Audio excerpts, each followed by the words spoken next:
Imagínate despertar no en el mañana, ni en el próximo siglo, sino en el año 306.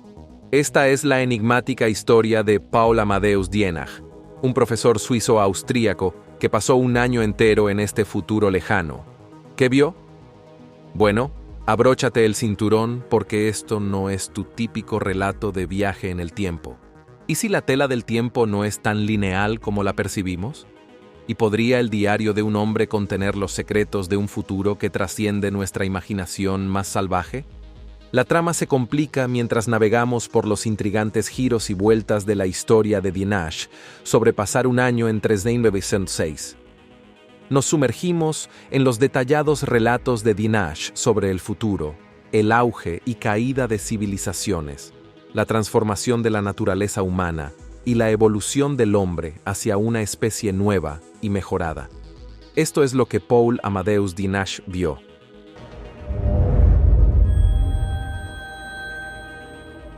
Según Georgios Papachátsis, el traductor de los manuscritos originales y alguien que lo conoció personalmente, Paul Amadeus Dienach era un profesor suizo-austríaco cuya salud era frágil.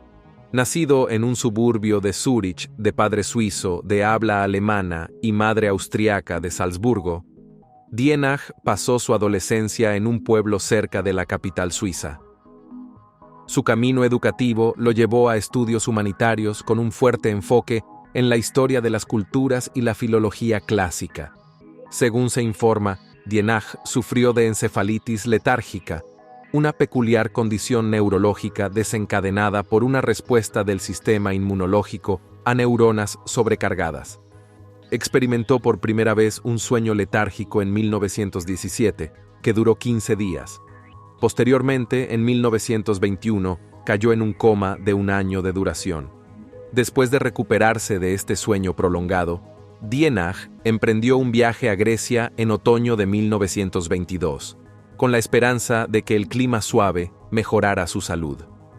A pesar de no discutir abiertamente sus experiencias extraordinarias, documentó meticulosamente sus recuerdos de visiones del futuro durante su tiempo en Grecia. El viaje de Dienach al futuro se desarrolló durante un período de dificultades financieras. Dependía de la enseñanza de francés y alemán para llegar a fin de mes. Con su memoria notable y discreción, dudaba en compartir abiertamente sus experiencias extraordinarias, posiblemente debido al temor al juicio social. Uno de sus estudiantes, Georgios Papachátsis, desempeñó un papel crucial en su historia. Papachátsis, que admiraba la actitud cautelosa y modesta de Dienach, se convirtió posteriormente en el custodio de las revelaciones profundas de Dienach. Se sumergió en la traducción de un diario que desentrañaría los misterios de un año pasado, en el lejano año 306.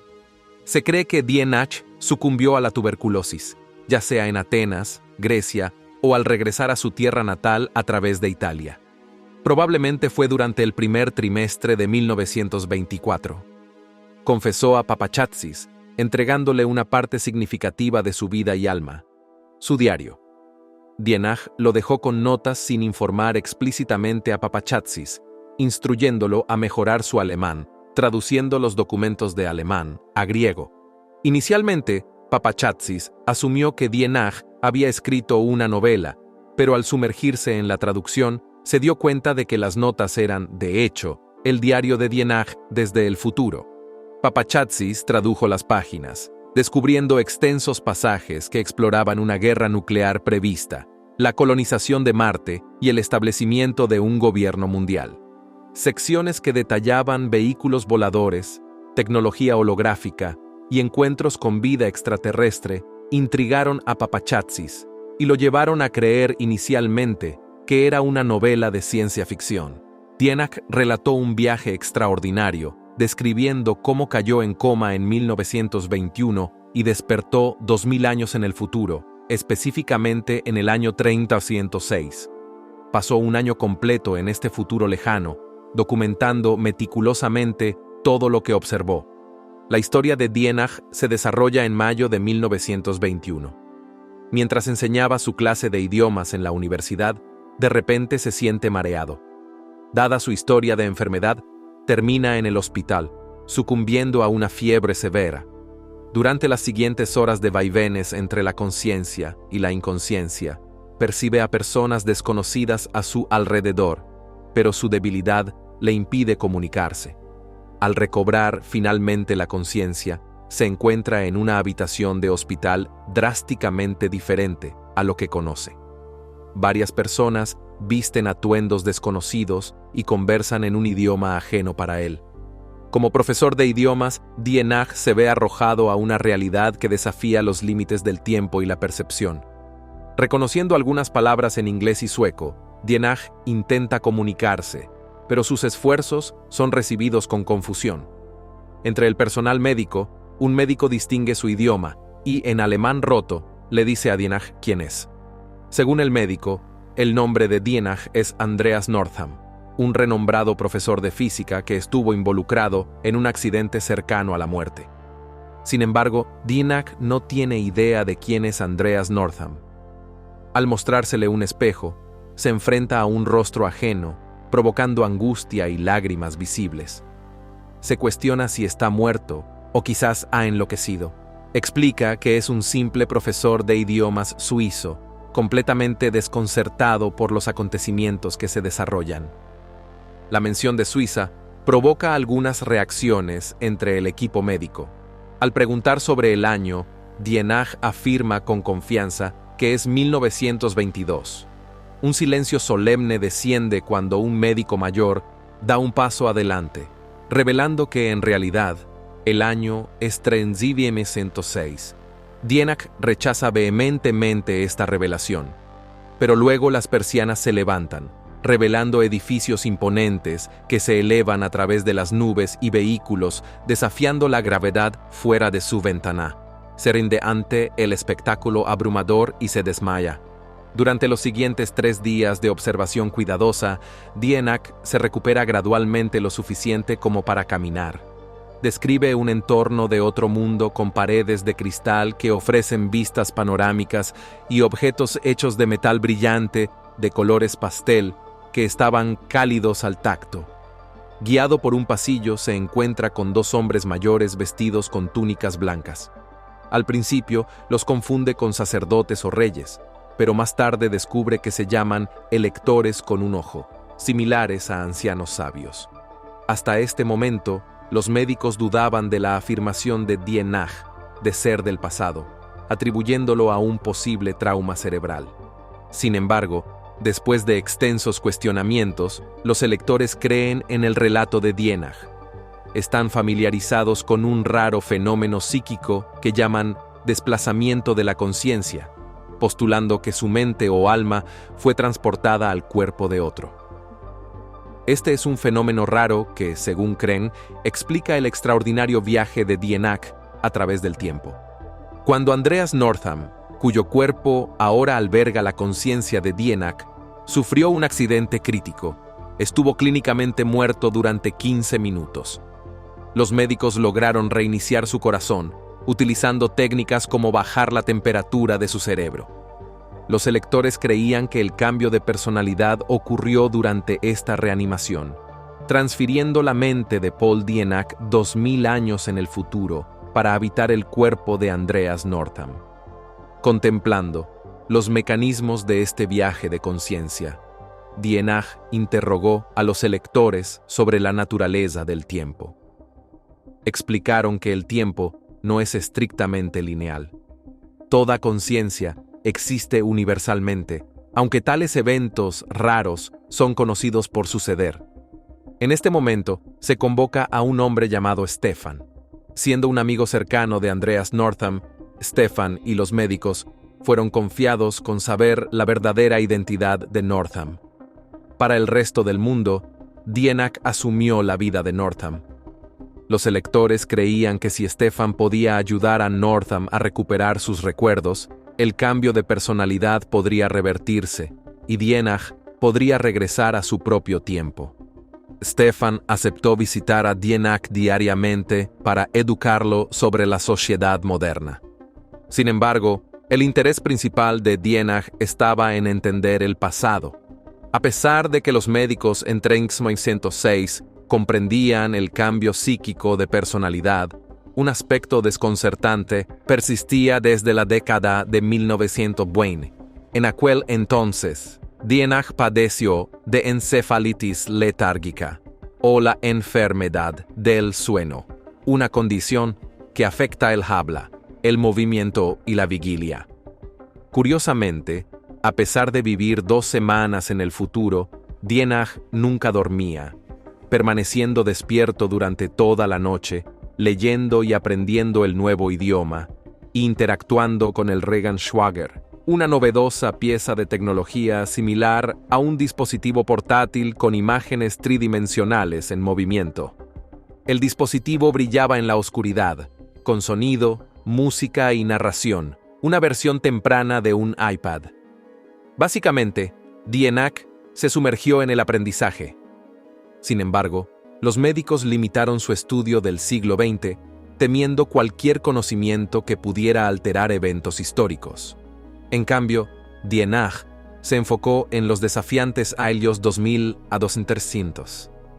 Estudió las luchas de la raza humana con la superpoblación y los conflictos regionales, y obtuvo perspicacia sobre las dificultades que enfrentaría en el futuro. Después de más de 60 años de progreso, Marte fue finalmente colonizado, con una población que creció a 20 millones. Sin embargo, en 2265, un evento catastrófico, posiblemente un gran impacto, llevó al colapso total de la colonia marciana y los intentos subsiguientes de colonización fueron abandonados. En 2309, una guerra nuclear a escala media arrasó la mayor parte de Europa, salvando solo a los países bálticos y escandinavos. Se cree que este evento es la razón de su lengua, un híbrido de inglés y escandinavo. La guerra nuclear global que siguió duró 80 años, diezmando gran parte de la población humana. En 2396 emergió un nuevo gobierno mundial llamado Reichstag, marcando el fin del período antiguo de la historia e inaugurando el comienzo de la era moderna. Inicialmente corrupto y controlado por la élite adinerada, el gobierno enfrentó resistencia en todo el mundo durante unos 200 años debido al fuerte nacionalismo local. Eventualmente, ocurrió una transformación, alejándose de elegir políticos y hombres de negocios. Los cargos más altos pasaron a ser ocupados por científicos, filósofos y humanitarios. La sociedad comenzó a reformarse y, en 1823, un líder mundial llamado Thorhild propuso un novedoso sistema económico. A diferencia del sistema anterior basado en la escasez global, este nuevo sistema se centraba en la adecuación global. Las personas trabajaban por el bien común durante 40 años en su campo elegido. Después de los 40 años, se retiraban, con todas sus necesidades materiales cubiertas por la comunidad global. El progreso tecnológico y la automatización avanzaron hasta el punto en que, para cuando Paul Dienach llegó en 1906, las personas trabajaban solo 2 años de sus vidas. La educación infantil llevaba a la entrada en la fuerza laboral a los 17 años, luego el trabajo intensivo durante 2 años antes de jubilarse. Se proporcionaban necesidades materiales, incluyendo refugio, alimentos, ropa, educación y entretenimiento, y el dinero convencional fue reemplazado por un sistema que valoraba el arte y la ciencia. Seguir una carrera se volvió opcional, permitiendo una vida de ocio siempre que se completaran los 2 años de servicio. Esta situación parece reminiscente del socialismo y el comunismo, que a menudo fracasan, agregando un giro fascinante a la narrativa. ¿Por qué fallan estos sistemas? Bueno, el problema fundamental radica en la presencia de individuos egoístas, ya que, sin importar cuán generosa sea la mayoría de las personas, siempre hay quienes ansían más. La naturaleza humana se interpone en el camino. Sin embargo, para el año 3906, la humanidad ha experimentado una transformación profunda.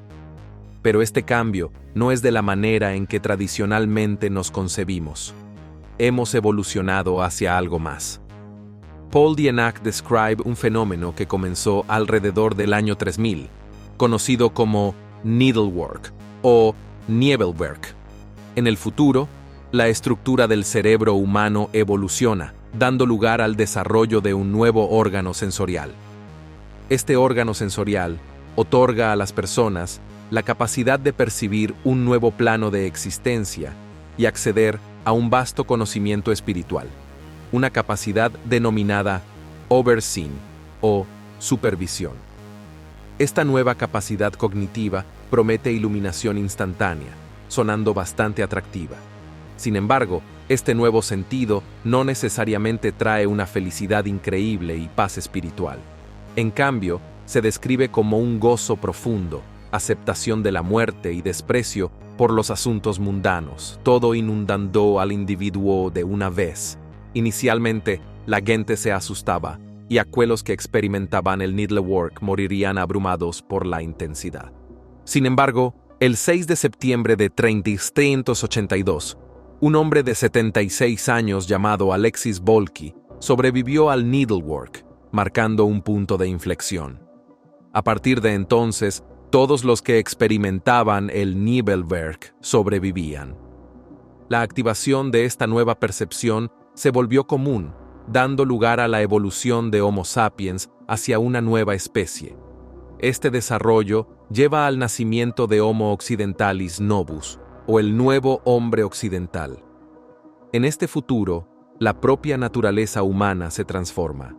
A diferencia de los humanos actuales, que están programados para la supervivencia, la competencia y el éxito, incluso a expensas de otros, las personas de 1306 apenas necesitan leyes. Trabajan por el bien común, porque así es como han evolucionado. El egoísmo se ve como un remanente arcaico de una especie menos evolucionada, y los individuos en 3096 ni siquiera pueden concebir actuar de maneras que hoy en día están normalizadas. Paul Dienach encuentra a los habitantes del futuro bastante peculiares, describiéndolos como actuando como niños despreocupados. Sin embargo, en el fondo, no se puede negar el atractivo de regresar a la infancia cuando todas las necesidades estaban satisfechas y no había miedo, envidia ni ansiedad. Como señala acertadamente el amigo de Dienach, Stefan, lo que algunos pueden ver como un comportamiento extraño podría ser visto de hecho como infantil o divino, una perspectiva intrigante. Sin embargo, Dienach plantea preocupaciones sobre cómo estas personas aparentemente despreocupadas manejarían una amenaza externa, especialmente el contacto con extraterrestres. Stefan lo tranquiliza, revelando que tales encuentros han ocurrido varias veces sin consecuencias adversas. Los humanos del futuro son conscientes de la existencia de seres inteligentes dentro del sistema solar y la galaxia, pero prefieren la observación a distancia en lugar de la comunicación directa. Stefan reconoce algunas instancias en las que estos seres extraterrestres intervinieron, especialmente durante momentos críticos en la historia humana. Reflexionando sobre su pasado, Dienach recuerda un momento conmovedor de su juventud cuando se enamoró de Anna, una chica de su pueblo. A pesar de sus sentimientos mutuos, las circunstancias dictaron lo contrario, y tuvieron un último momento juntos en una colina adornada con flores blancas. Anna prometió regresar y hacer una corona de flores de viento para Paul, pero tristemente nunca la volvió a ver, un tormento persistente a lo largo de su vida. Después de pasar un año con la gente de 3906, Dienach conecta con una mujer llamada Silvia. Durante un viaje de un día en un vehículo volador llamado Abigiosa, capaz de viajar casi instantáneamente, Dienach decide volver a visitar su antiguo pueblo. Sin conocer su destino, Silvia y Dienach pasan el día conversando y explorando, encontrándose eventualmente en la misma colina donde Paul y Anna compartieron sus últimos momentos. Las flores de viento florecen una vez más, y mientras hablan, Silvia elabora una corona de flores de viento. Recordando las palabras de Anna, ella mira a Paul Dienach y dice: «Ya es suficiente por hoy, volvamos». Ella le entrega la corona y le pide que la coloque en su cabeza, un momento que se siente como un rayo para Dienach. Este evento es el signo por el que ha estado rezando toda su vida. Más tarde, reflexiona sobre el día con Stefan, quien le recuerda la naturaleza no lineal del tiempo. Stefan propone entonces creer en la reencarnación. Según Stefan, Silvia es el alma reencarnada de Ana, cumpliendo su promesa después de 2000 años. Esa noche, mientras Dienach siente que sus ojos se vuelven pesados, se pregunta si finalmente encontrará un sueño reparador a partir de entonces. Su último pensamiento se centra en cuánto extrañó esta sensación, y Andreas Northam finalmente se queda dormido por primera vez en un año. En 1922, Paul Dienach despierta de un coma de un año, concluyendo la cautivadora historia. Sin embargo, la integridad de las experiencias de Dienach sigue siendo un misterio. ¿Fue su historia realmente un viaje paranormal 2000 años en el futuro? El extenso libro de Dienach, lleno de detalles intrincados sobre la tecnología futura y una visión del mundo ricamente detallada, le da cierta credibilidad a su relato. Alternativamente, es posible que durante su coma, Dienach experimentara sueños vívidos que interpretó como realidad, construyendo una visión elaborada del futuro. Sin embargo, otra teoría a considerar es que Paul Amadeus Dienach nunca existió. A pesar de ser discutido en varios blogs, podcasts y videos, la foto comúnmente utilizada de Paul es una ficha policial de Daniel Touhill, arrestado por robo en Nueva Zelanda en 1908. Además, los registros de Zúrich y Atenas, donde supuestamente vivió y enseñó Dienach, no muestran rastro de alguien con ese nombre o variaciones similares. Georgios Papachátsis, el traductor y editor del libro, intentó localizar a Dienach años después, pero afirmó dificultades debido al cambio de nombre de Dienach después de servir en la Primera Guerra Mundial. El misterio se profundiza a medida que la verdadera identidad de Paul Amadeus Dienach sigue siendo esquiva. La situación es realmente conveniente, pero lo que es aún más conveniente es la desaparición del diario manuscrito original. Según Papachátsis, mientras residía en Grecia durante la guerra, su casa fue registrada por el ejército griego. Las notas, al estar en alemán, fueron confiscadas por los soldados y nunca fueron devueltas. Un giro sospechoso de los acontecimientos. El escepticismo aumenta cuando otros observan los paralelismos entre esta narrativa y la historia de H.P. Lovecraft, La sombra fuera del tiempo. El relato de Lovecraft, escrito en primera persona, como un diario, presenta a un protagonista que cae en un coma y despierta en un tiempo diferente. Pero mientras Dienach despierta en el futuro, el héroe de Lovecraft emerge en el pasado. A pesar de las distinciones, las similitudes hacen levantar cejas. Teniendo en cuenta que La sombra fuera del tiempo fue publicada en 1936, surge la pregunta de si la historia de Dienach, si fue inspirada por Lovecraft, podría haber sido escrita en la década de 1920. ¿Implica esto que el individuo griego creó un engaño? Contrario a tales sospechas, Georgios Papachátsis, un profesor de derecho y intelectual muy respetado, aporta credibilidad a la narrativa. Habiendo servido como jurista en el Consejo de Estado de Grecia, comparable a una Corte Suprema, Papachátsis era una persona seria y respetable.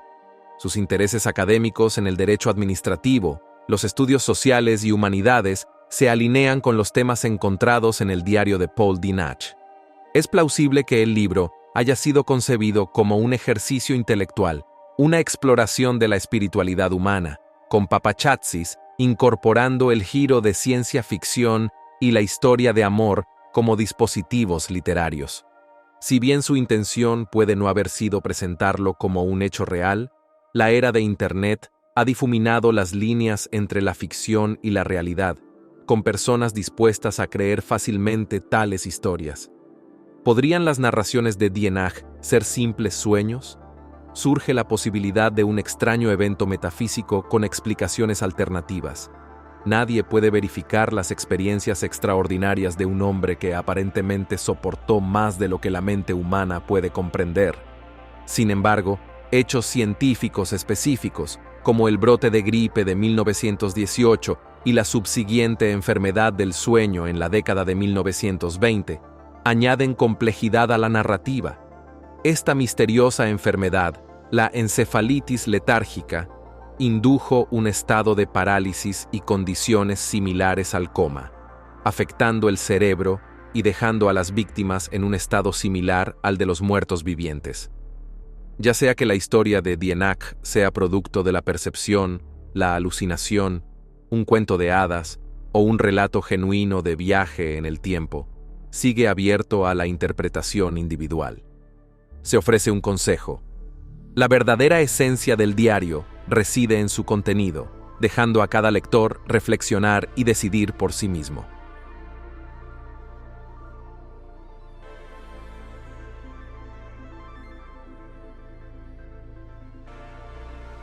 Gracias por ver otro episodio de Voyager. Mientras aún estás aquí, haz clic en el video en tu pantalla para ver más videos sorprendentes como este.